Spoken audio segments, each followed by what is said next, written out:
you so much for giving this brief introduction about the Expert Talk series and about our guest speaker for the second day of the Expert Talk series. So thank you, Bhavna ma'am, for joining us, giving your valuable time to the Jkpi and to the all the people who will be watching live on our different social media platforms. So without much ado, Bhavna ma'am, if you are listening, are you listening to us? I'm right here. Yeah, so without much ado, I would like to listen about your experience of working with different, multiple organizations and then turning yourself to an entrepreneur. So how was the journey? We would like to listen about that. Certainly, Tanvi. Tanvi, first of all, I would like to tell, Akhil just said, people would, I could be inspiring people. I'm just here to tell everyone that I don't know if I'm an inspiration. I'm a struggler like every working professional around me. I'm a struggler like every working mother around me. I have been working for the last 25 years. I have been every day is a struggle. Every day is enjoyment too, but every day is a fight. So I would inspire people as much as they inspire me. I would inspire women as much as they inspire me. So yeah, so Tanvir, I graduated as an architect from JJ School of Architecture, which was in the year 1995, and since then I had been in working in. I had a very long-standing corporate career, very fulfilling corporate career, but I think for the last it was a lot. It was a lot of learning. It was really good, but I think for the last maybe 6 to 7 years, I had this bug of being an entrepreneur had bitten me, and with this whole a lot of startups that I saw around me, and I saw people who were maybe half my age, much younger to me, and people who were not who had fresh out of school with not a lot of not a lot of formal education. They were going ahead and taking risks in life and becoming entrepreneurs, and they inspired me a lot. And I thought that, before I retire and hang up my boots, this is something that I should do. The timing may not be right in terms of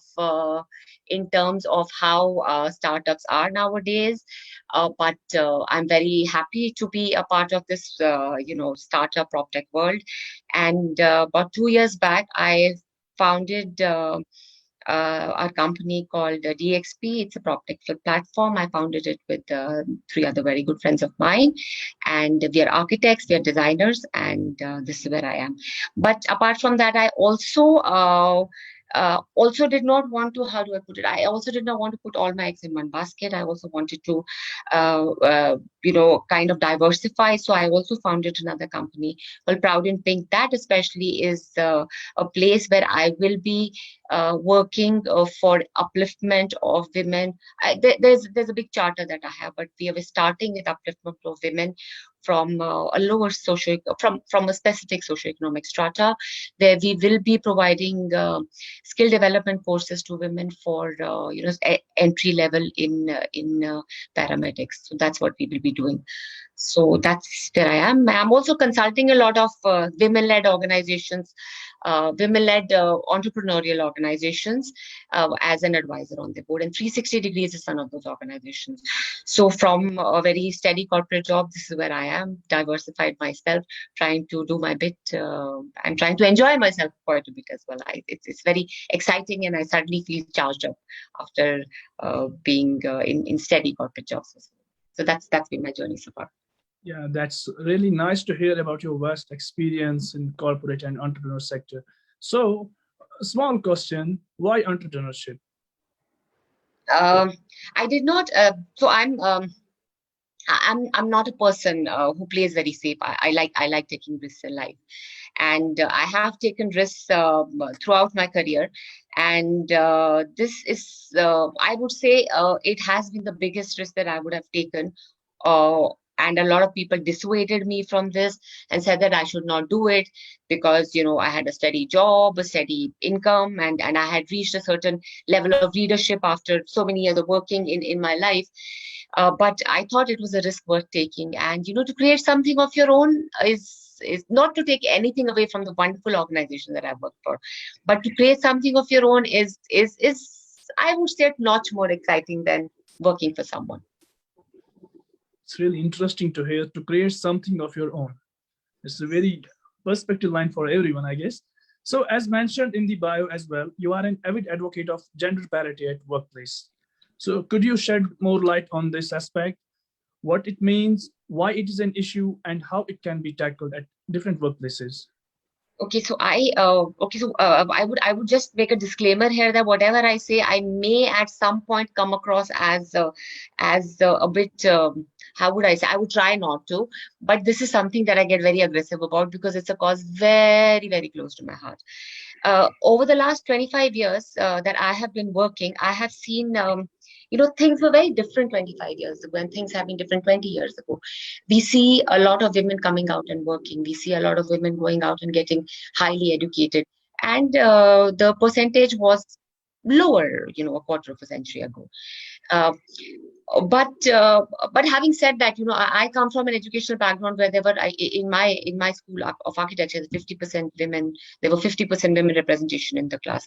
What I've seen is that, okay, let me just put it this way: it's not easy being a woman. It is something which is difficult. It is whatever men may say and whatever we talk about equality. It is difficult being a woman in our society, much more difficult than it is being a man.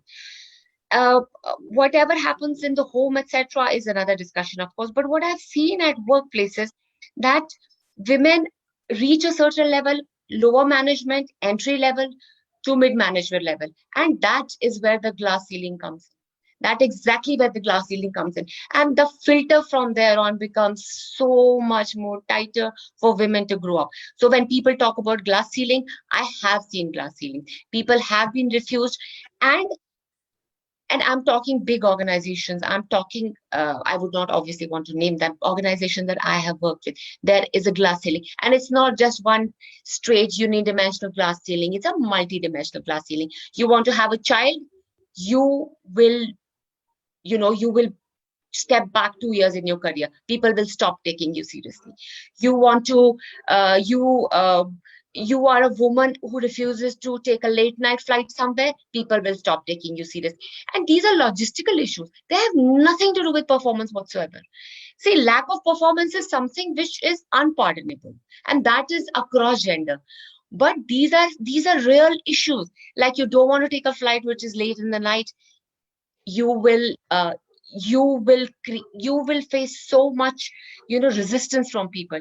You don't want to work there are times that people have to work late in the night. You want to go back home, probably to your child, to your family. Probably you just want to go back home and get a pedicure done, or whatever be it. There will be so much resistance. They expect you to work late. They expect you not to be a mother. They expect you not to be a homemaker. They expect you to travel late at night. They expect you not to care about your health and safety.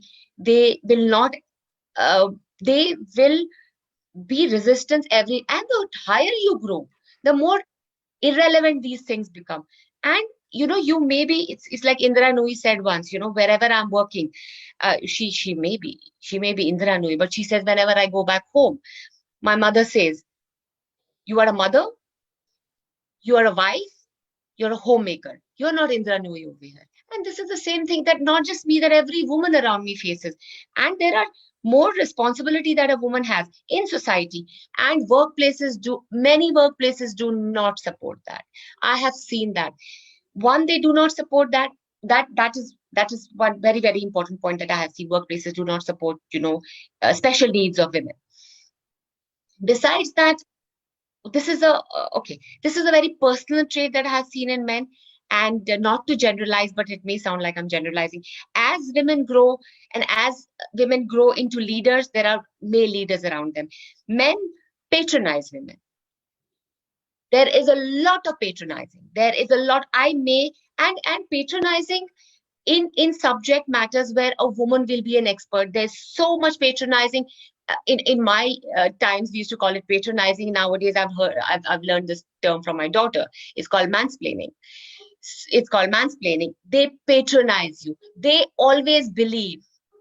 I'm sorry, it sounds like I'm generalizing, but I would say 90% of the men believe that they know better than the woman for reasons known best to them. So that's why you have to be 10 steps ahead of your game.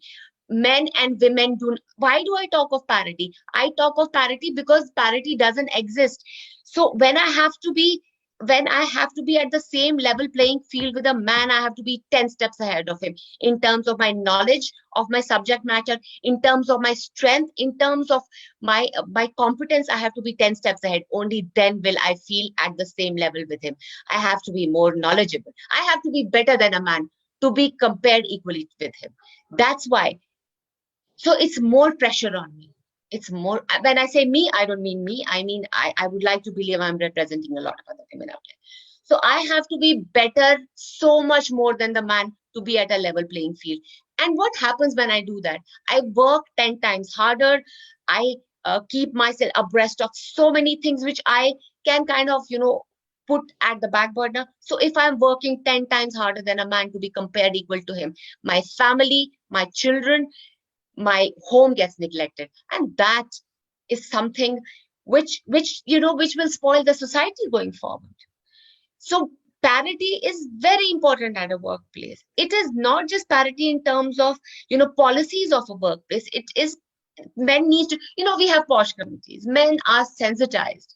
There are trainings against sexual harassment at workplace, but that is only, I mean, it's a huge problem. It's a huge problem, but that is one problem. Men need to be sensitized. There need to be trainings for men to be sensitized against about so many issues that women face. They cannot be mansplaining. They cannot be patronizing. There are issues which women face. There needs to be curriculum. There need to be courses. The HR has to work very hard to sensitize men, not just against sexual harassment at workplace, against many other issues that women face at workplace. So all of this is very, very dear to me because I, like a lot of other women, have faced it, and I would like to contribute as much as I can. I also request, and I've worked with some really amazing women. I've worked with some amazing men as well. But the thing is, I tell women, till this happens, till men are sensitized, and it's not just policy. It is gender. It is sensitizing men to this. So what happens is that, this is what I tell women. So till men are sensitized to what we go through and try and understand, let us understand each other. Let us create a brood. Let us create a pack. And that's what I'm trying to do with my advisory role with some organization. That's what I'm trying to do in Proud and Pink. Let us stand with each other because we understand each other. So if I have a lady who's reporting to me, or if I have a boss who's a lady boss, and I'm on the second day of my period and my back is hurting and I have to go for a site visit, if I go to her and tell her that I have a back-breaking pain or I'm menopausal, anything, women face so many issues which men are not even aware of. And these are not just social issues, these are medical issues as well. So I should go to my boss and say, I am on the second day of my period, my back is hurting, I don't want to work. Can I go back home? Or I can be on a desk job for the next 3 days. Can I just work sitting at my desk and not have to go to a site or not to have to leave office? I have always been, it's not just this, in my last organization, I said we should have workshops and we should have support groups on menopausal women. Why? Just with due respect, POSH is really big. But, gender sensitizing is not just around that one issue. It's around many issues, which unfortunately organizations aren't becoming aware of or aren't adopting in their HR policies.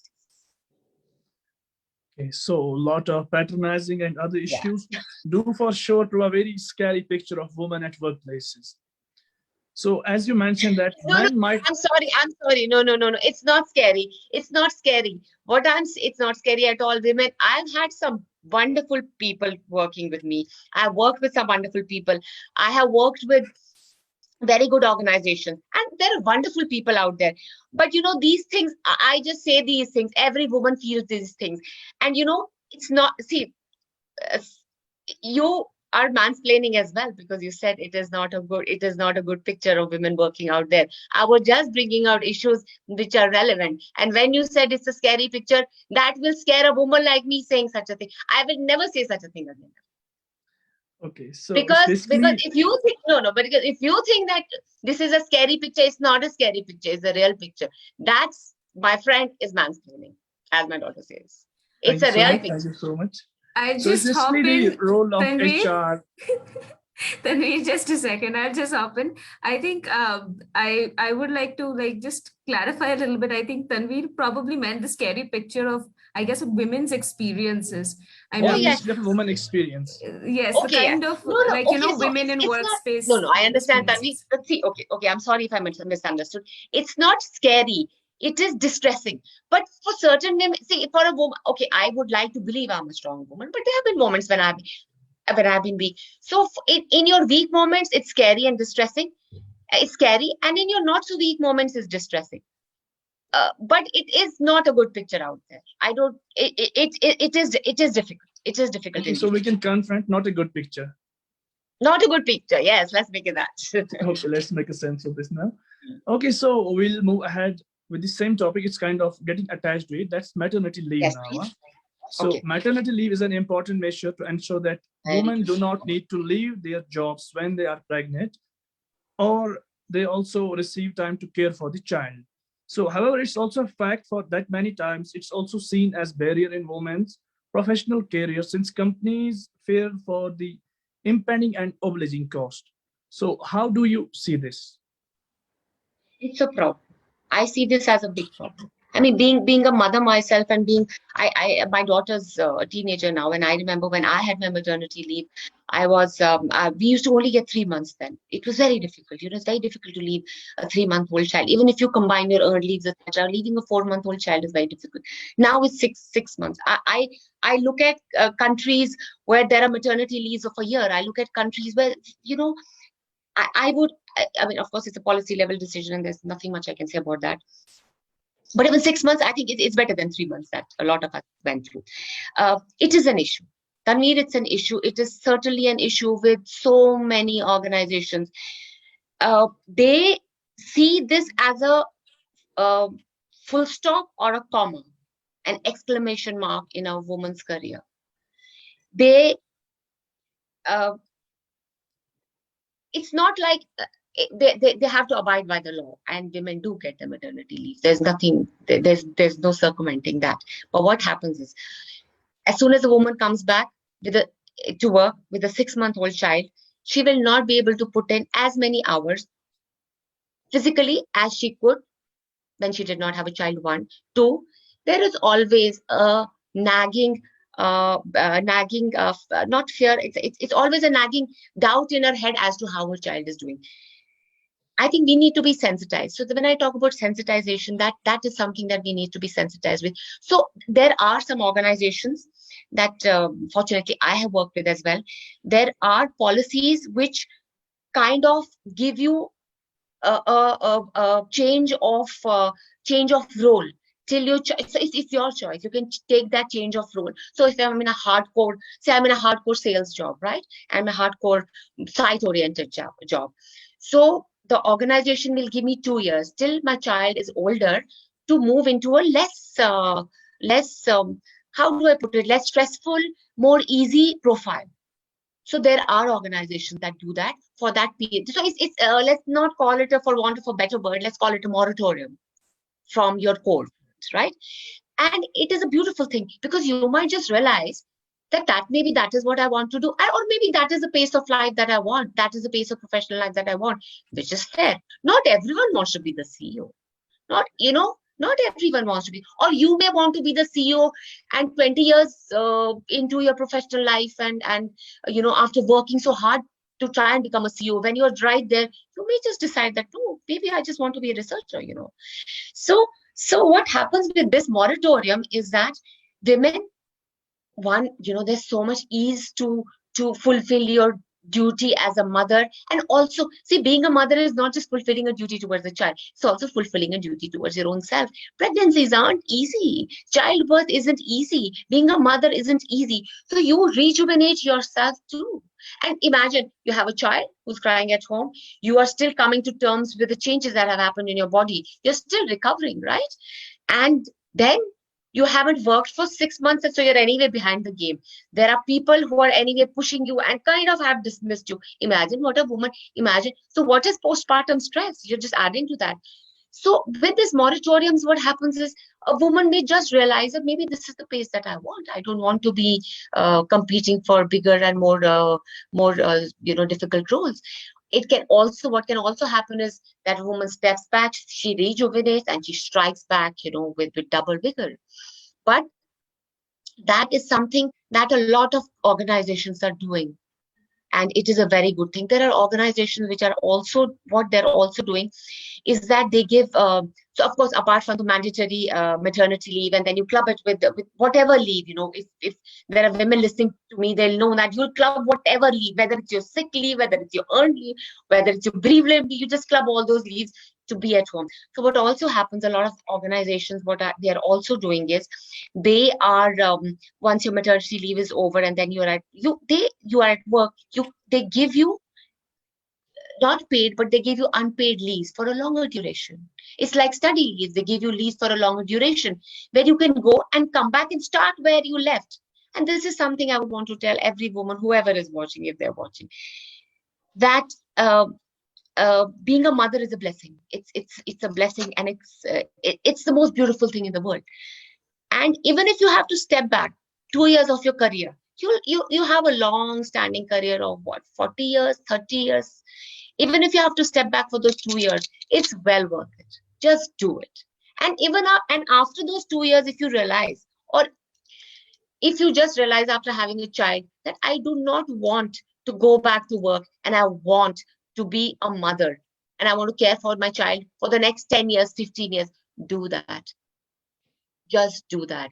Because I think it is the most beautiful role a woman plays. So I like organizations that they support this cause. There are organizations which have programs that welcome women. There are roles which are reserved for women who have come back after a long period of being a mother. And when I say long period, I just don't mean a year, 5 years, 6 years, 10 years, women coming back to work. In fact, Times of India runs such a program of coming back to work after a long period of being involved with your child or being involved with your home. They do, because if being a mother is what has kept you away from work, there are programs that and there are roles which are kept specifically for those. There's it's a kind of a reservation which is for such women. I think such organizations need to be celebrated.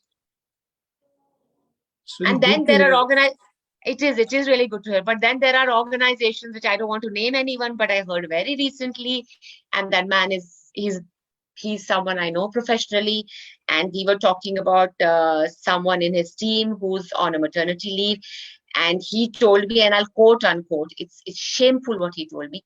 He said, "Jab se wo maternity leave pe gaye, wo kuch kaam nahi kar rahi." I said, she's not supposed to work. It's a leave. He said, if I call her, पीछे बच्चा रो रहा होता है. I said, वो 2 महीने का बच्चा, obviously he will cry. A leave is a leave is a leave. So he's already started slotting her, saying that वो काम नहीं कर रही है. So when she comes back, there's always a preconceived notion. She's had a child before that 9 months of pregnancy. The woman's gone. But there are few organizations which are very emancipated and very forward-looking. It's really good to hear that there are organizations who provide you this unpaid leaves after the maternity leave is over, and the organizations who keep space reserved for the women employees. So it's really good to hear. So with this, we have one more topic attached. So it was 1991 when Bihar, I guess Bihar was the first state which provided the period leave in India. It was in 1991, and it was Lalu Prasad Yadav government at that time. See, I didn't know about this. Yeah. So very recently now, it's Zomato which provided the women folk with 10 days period leave. So basically, the Lalu government in 1991, they provided 2 consecutive day leaves per month. So it counted 24 days per year. But Zomato recently announced 10 days period leave for women. So we saw this move by Zomato. It saw both appreciation and criticism. So what are your thoughts about this about the Zomato Act? I think it's beautiful. I think it should be an act of the state, not just Zomato. I think what Lalu Prasad Yadav did, it should happen throughout. It should be an act of the state. So women have easy periods, women have difficult periods. It should be a woman's choice, depending on her well-being and depending on her physiology, her well-being. It should be her choice. If she wants to take a leave, she should be allowed to take the leave. As I said, women have easy periods and women have difficult periods, and then there will be periods which will be easy, there will be periods which will be difficult. Women menstruate 36 years of their lives. 36 into 5, imagine how many years is that. So there will be easy days, there will be difficult days. Women should have the choice for this leave. But I think what we really need to do is we need to remove, which has happened to a large extent, the social taboo around periods. I heard Barkha Dar recently say that she's very against period leaves, and she said there's any day so much gender discrimination, and this will lead to gender discrimination because there are anyway sick leaves. Take a sick leave. So sick leave covers sicknesses which are common to men and women. Periods are not a sickness, but it is a physical condition which is typical only to a woman, like a maternity leave. A man gets a paternity leave for 7 days to 15 days, depending on the organization that he works for. There are places that provide even 1 month paternity leave, and a woman gets a 6-month paternity leave. So a woman, all diseases, which are all sicknesses, which are common to men and women, get captured in the sick leave. And this is something which is typical only to women. Women should have period leaves. And I would say that even if they do not have period leaves, they should have the choice and the freedom in that organization that they're working for to say that I will not travel during this time. I will be sitting at my desk. I will be there, but I will be sitting at my desk. I will not travel. I will not go out, and I will not take up a side job. Because if that doesn't happen, then but you know what, because if that doesn't happen, if she doesn't have the right or the freedom to do that, and that freedom is more one-to-one, it's more HR policies, because if she doesn't have the right to do that, so even if she has an easy period, she'll still avail of those 2 days of leave. So we need to make it easy for her to have to deal with her period. It is not a small thing. It's 5 days every month for 36 years of her life. Make it easy for her, so in case she can sit and still work on her desk, allow her to do that. Because if you make it difficult, wo do din chutti legi hi legi. That's what my take. Okay, so you talked of easy days during the periods and difficult days. So this is something not 100% population does know. Mostly males I'm talking of. So to improve this, there should be HR policies, strictly HR policies regarding this. There should be workshops. Yes, Highlight these issues. Sensitize people against this sensitization should remove the stigma of social taboo. It should not be a social taboo. Okay, so before we move ahead, I have Sohini ma'am. She wants to ask a few questions. Yes, Sohini. Sohini ma'am, please.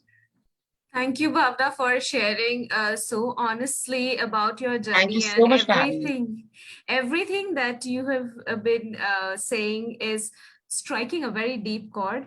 And I just wanted to ask you, out of your experience as a corporate leader, that these days we notice that women are also going through a lot of stress-based health issues because of the inability to balance their work and personal life. Often, I mean, a lot of women are finding their menstrual cycles disrupted, PCOD, and a lot of other issues, including associated mental and emotional health issues. In fact, there are women who even go through infertility issues because of the fact that there is structural inequality to that level, that it does not help women who want to make it big, who want to live their dreams, but at the same time are always struggling somewhere to balance their own well-being.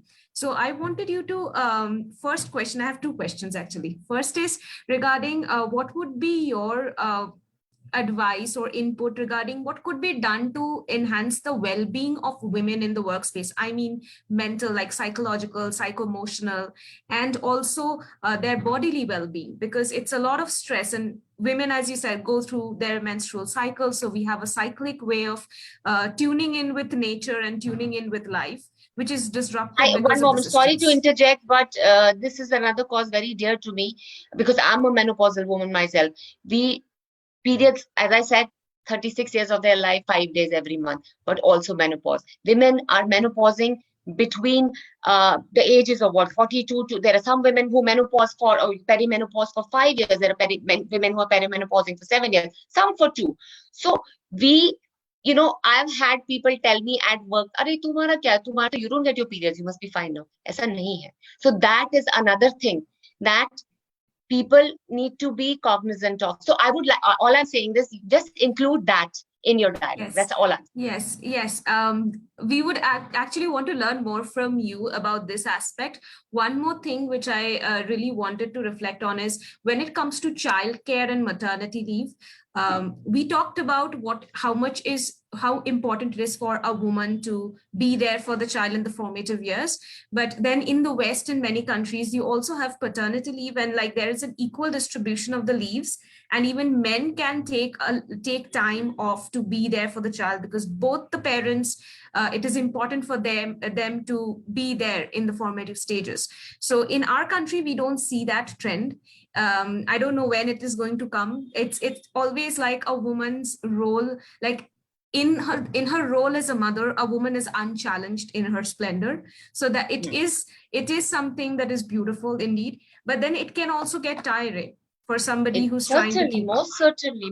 So over there, what would your take be on gender parity in terms of actually looking at, rather than mothering, looking at parenting as something that should be facilitated, keeping a gender parity aspect in mind? So I would want you to please reflect on these two for our audience. Thank So you. the first question that you asked me was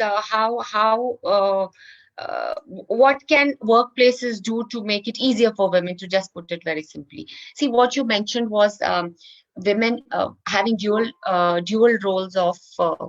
Give me a moment. One moment, please. Just hold on.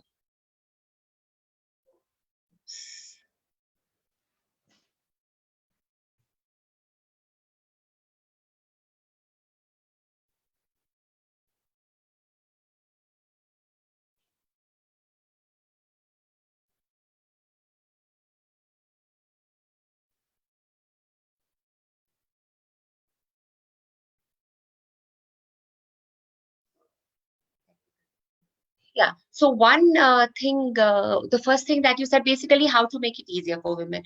So I think, see, it's more so women are playing dual roles always.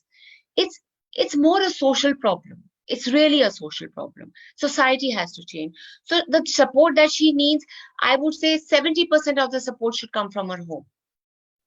30% of the support can be provided at workplace. But I don't think any more than that, because it's more a social problem.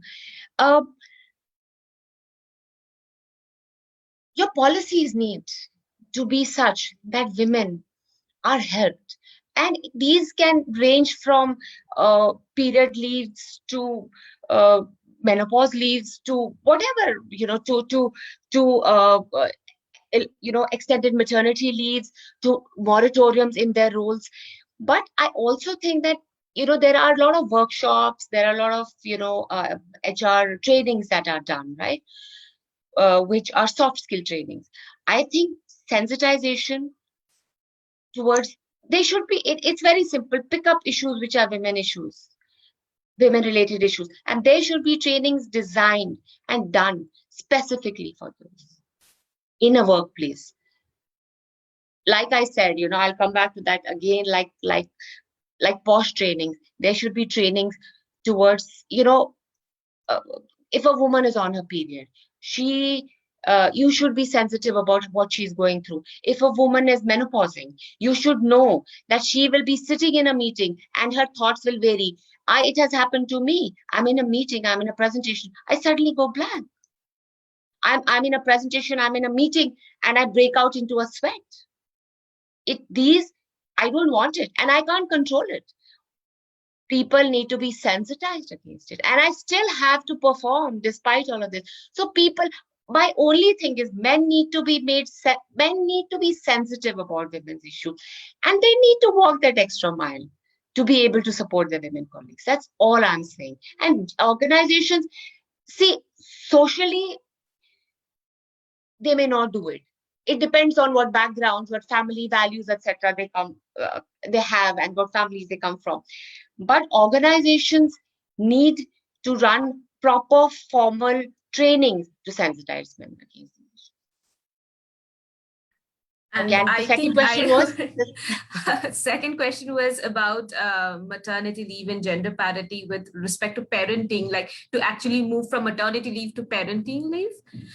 But before that, I just wanted to just add something that a lot of people think that when we talk about the reason why gender parity or gender equality is a touchy term sometimes is because I've often heard this from a lot of men that, you want equality, but you want to highlight your differences or, the fact that you have because certain they exist. issues. Yes. Because they exist. This is one thing that is not clear to most people. And I'd just like to throw some light on that is when we talk about gender equality, we are not talking about men and women being bodily similar or having similar experiences of going through life. And that experience should not hinder the way in which opportunities or any kind of right that they exercise for their own growth and personal development should be compromised, or they shouldn't face any discrimination based on the way they experience life,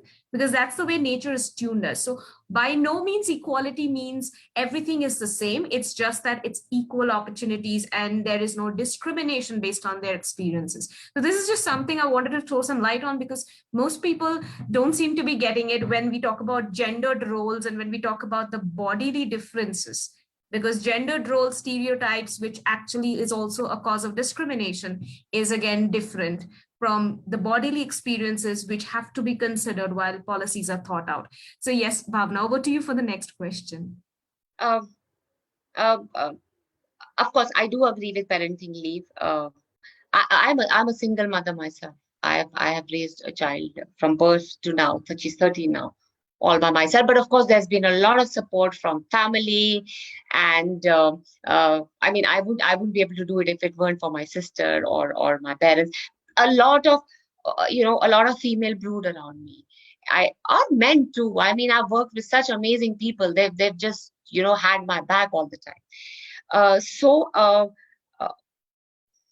I may not be the right person to answer this question actually, Sohini, because I've been a single parent. So I don't know about parenting. I only know about single parenting, which actually is double parenting. It's not even single parenting.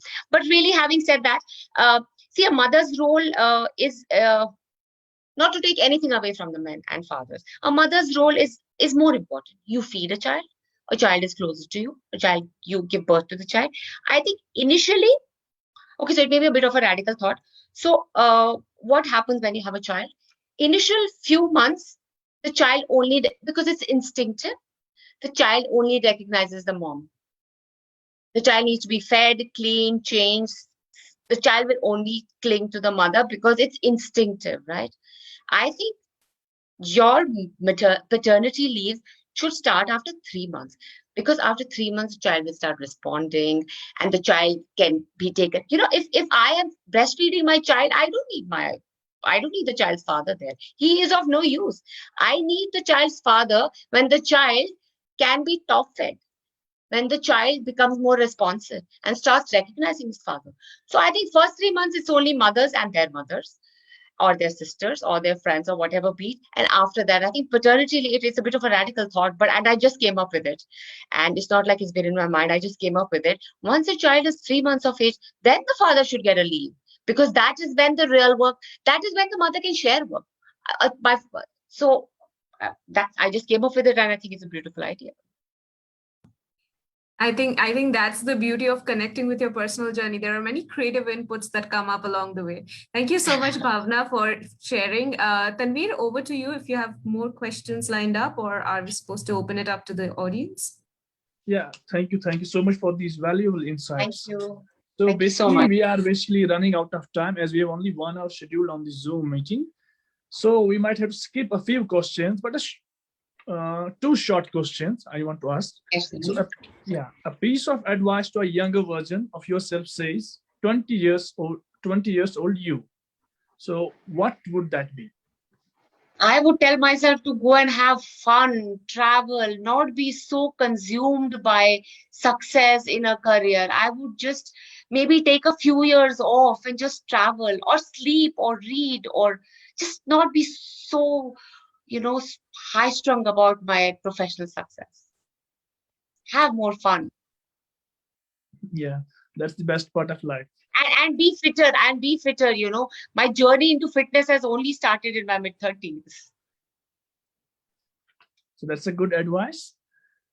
Okay, so my second question is a short question again. So we have been listening this quote from our early childhood. Behind every successful man, there is a woman.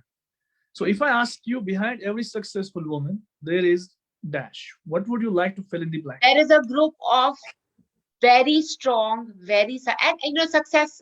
Let us not just think success is only professional success. There are women who are not professional, but they're so successful. So behind every successful woman is a dozen successful, strong women who have her back. Thank She you so can. much. It's like Very a good. trust fall. You fall and they'll catch you. They're your sisters. Yeah. Thank you so much. So this was really good to hear from you. So we have a lot of questions coming, but we have just 10 minutes. So I'm opening a few questions. These are questions from the audience.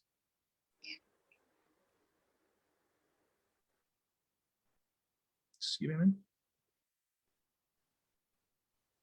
Okay, so we have one question. It's how can society or civil society organizations build that required pressure on organizations, companies to take appropriate steps? Regarding the Zomato's recent steps, some women may not require entire 10 days leave, but may still opt for the same. So how can we ensure policies to be more objective, at the same time flexible enough to incorporate subjective aspects as well? So I think I've already answered that while I was talking about, sensitizing. The organization should be sensitive to a woman's need. As I said, easy period, not so easy period. Uh, the right to take the leave lies with a woman.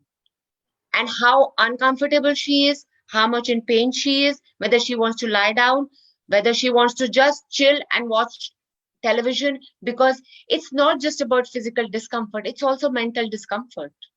So the choice to take a leave should be with the woman. She wants to take 10 days off, let her take 10 days off. She wants to take 2 days off, the choice rests with her. It's like earned leave.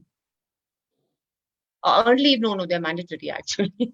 Some earned leaves are mandatory, but it should be, the choice should be up to them. Absolutely, whether they want to or not.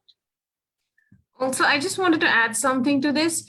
It's about whether or not, like, if there are 10 days leave granted to somebody, any woman who's having an easy period or a bad period or like really painful period, it is important to consider that those 10 days can just be granted to someone by virtue of the fact that it's a self-care time that women need. It's like your body, whether or not you're in pain, that is a time when you need to not be. It's not just pain.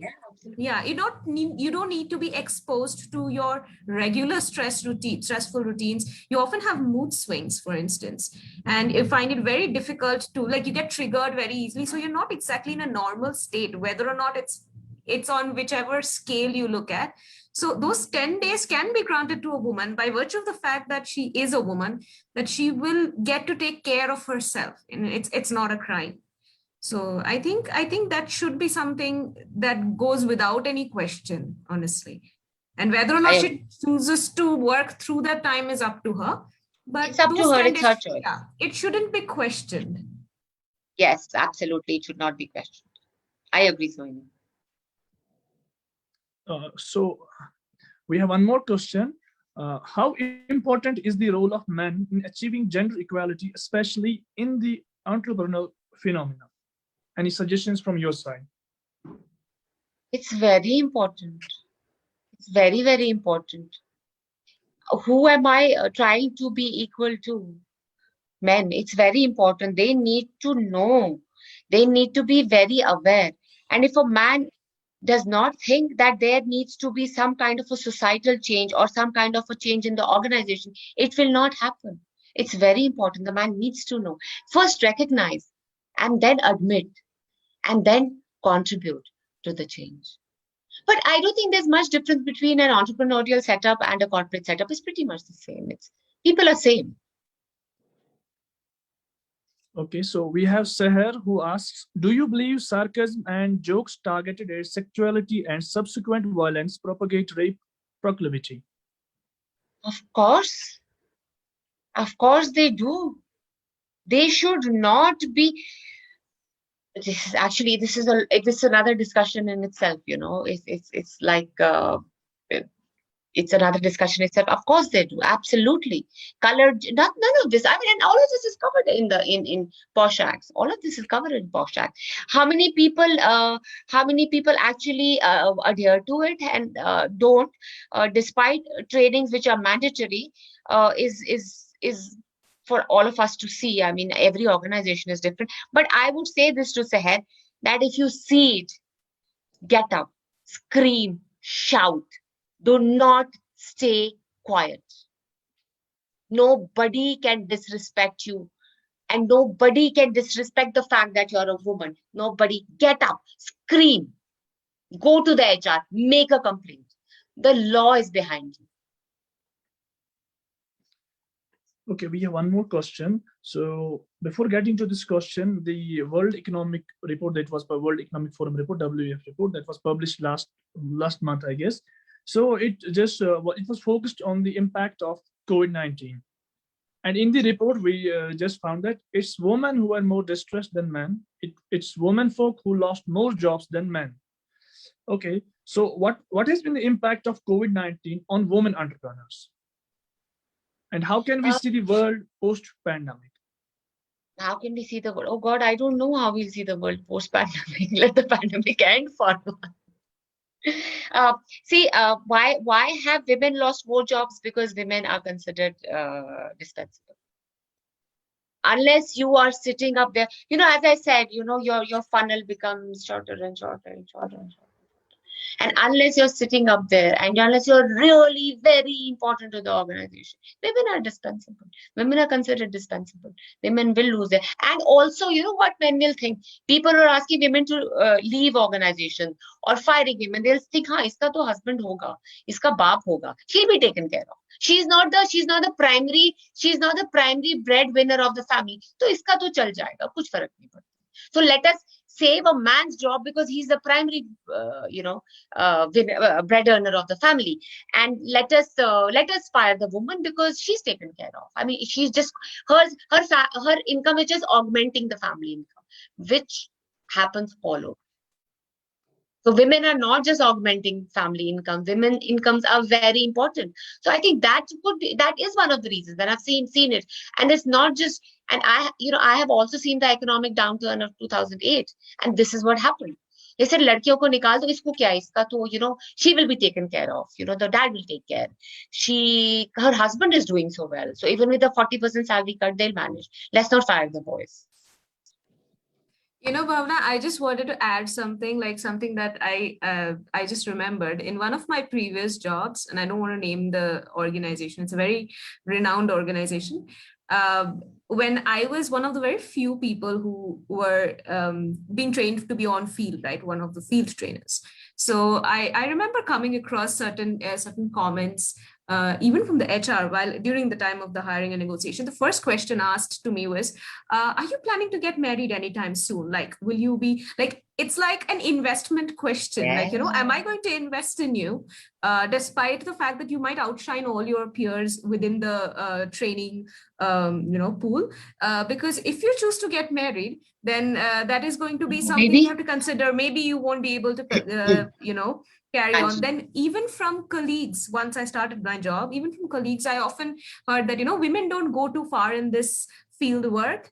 They drop out for it's tough. And when initially I was struggling, obviously, because if it's a lot of running around, I'm having to, I can't lift stuff if you have to carry something, sometimes it causes, and then they're like, that's like an extra logistical requirement for the company to attend to. But, but I have, I may be an ace level trainer, but then that is compromised in the light of the fact that you have to invest more in somebody, or that investment won't stick for long. And then your colleagues are people saying women don't go too far in the field, and they're just waiting like a hawk to for you to give up, to drop out. And it was just something that was, I was stunned. I remember I was stunned, and I was like, how can you even call yourself a equal employment provider when you have this kind of an approach to the limited women who are actually choosing to venture into this field of field training?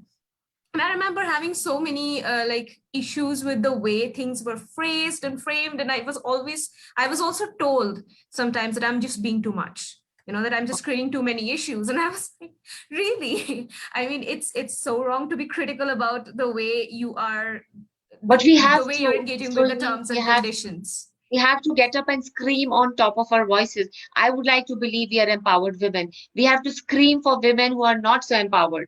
We have to do this not just for ourselves, for a lot of other women. It's just so many things are normalized to the extent that when you actually point it out, people are like, no, it's not justified.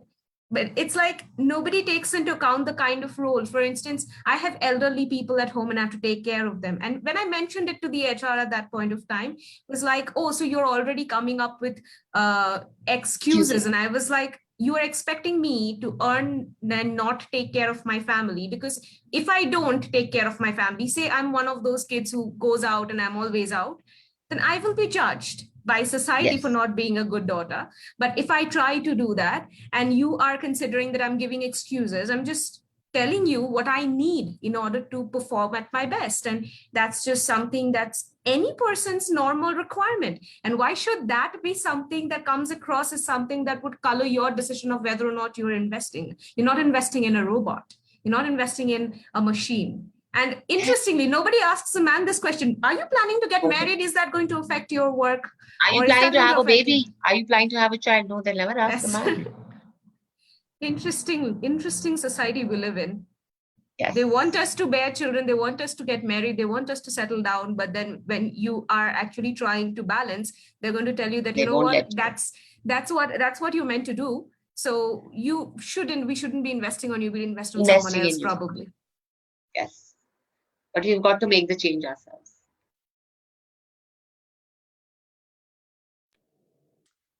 So, thank you for enlightening us with this valuable insights. Okay, now I shift the mentor to Sohini ma'am to present the vote of thanks, because we are running out of time, I guess. So this has been a very spirited discussion, and there have been so many things that we've discussed, and I must say that 1 hour is not enough. There's so much more to catch up on. And I definitely reach out to Bhavna, and I encourage our audience who are listening to us, if you have questions, if you want to further discuss things or gain some mentorship, please feel free to reach out to us. We will connect you to Ms. Bhavna for if you have any further questions. Thank you, Bhavna, for being with us today. Thank you so much, Sohini. Thanks, Tanvi. Thanks so very much. You have a good evening, all of you. Yes, thank you so much. Thank you to the team for taking the time to put this together. We couldn't have done it without you.